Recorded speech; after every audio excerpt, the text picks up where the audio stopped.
Hey everybody, today I want to talk about trail food, different types of trail food that you can have. And I'm trying to figure this thing out, not quite sure how it works, quite honestly. I'm hoping it works. We'll see what happens. Anyways, different types of trail food that you can have. It's weird, eh? You look at it from one side and you look at it from another side. I'm not quite sure where the camera is on this thing. Anyways,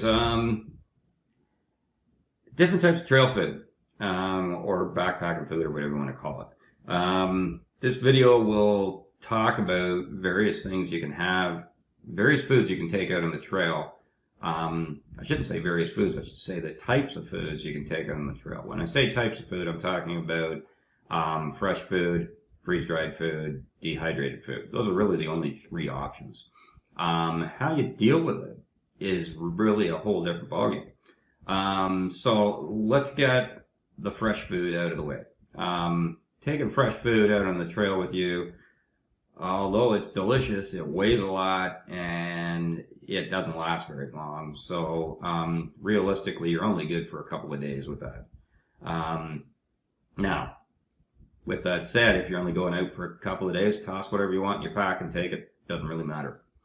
So that leaves us with a couple of other options. Actually, there's a third option, which is that somebody can come along and just drop food off to you, but that's really not that practical as far as I'm concerned. If you're in the backcountry and all of a sudden you're way back, you're like a week and a half back, I don't think somebody's going to drive out there to drop you off stuff if they can drive.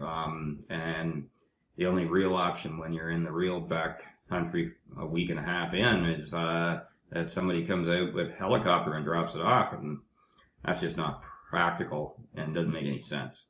I've heard of it being done. Personally myself, I've never done it, so and I never will. So that really only leaves us with a couple of options for food. That is dehydrated food and freeze-dried food. Okay, so now let's talk about dehydrated food.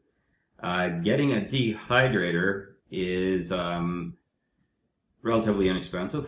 A good one will cost you somewhere in between $100 to $200.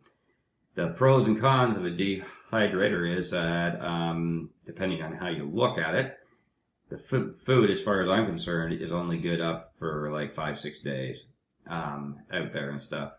And the cost is quite good. So if you're not doing long treks, it's a real option. It's affordable.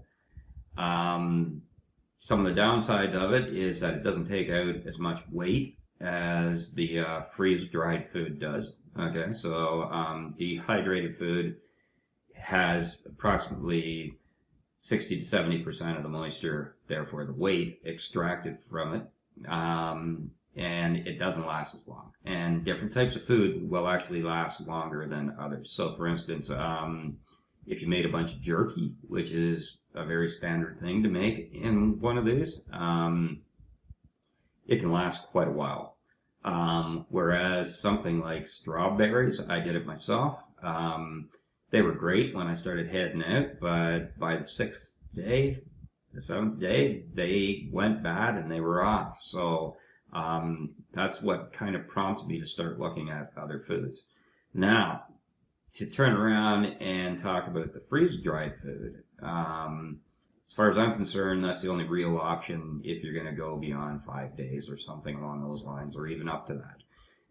Personally, myself, I use freeze-dried food for everything now. Freeze-dried food takes out about 99 or higher % of the moisture out of the food. So therefore, the food lasts longer and it's considerably lighter. So it weighs almost next to nothing. So it also lasts anywhere up to 25 years if it's sealed properly. Not to mention, freeze-dried food rehydrates really, really well. Now, when it comes to freeze-dried food, you got a couple of options there.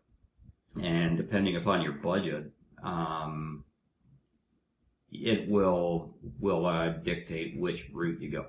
Okay, so the first option is that you can buy freeze-dried food out of the store. And there's places like Harvest Food Works, Mountain House, a whole bunch of them that actually supply all this stuff. So, and it's very good. There's no doubt about it. It's very, very good. I'm not affiliated with either of them, so don't worry about that. I'm just using them as examples. There are many others out there. The other option that you've got is to buy a freeze dryer. Now, that's pretty expensive.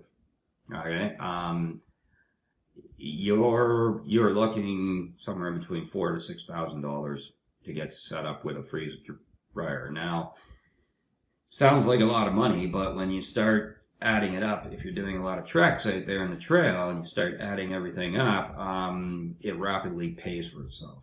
Okay, to give you a good example, a Mountain House pasta meal dinner. Okay. Is about $10 a meal. Okay, so if you think about it, if you're out for 3 weeks, that's $210. That's a lot of money. And then you've got breakfast and lunch, so you're up to $630. And then you add in snacks, if you happen to take them out and stuff, you're like $700 a trek. That's a lot of money. And if you think about it, you for $4,000 to $6,000, that rapidly pays for itself. I actually bought one myself about 2.5 years ago, and within a year and a half, it had paid for itself. So it is definitely a very viable option. And the nice thing about it is that you can make your own food at home, your favorite meals, and you can just take them out on the trail with you. And like I said, everything rehydrates really, really well.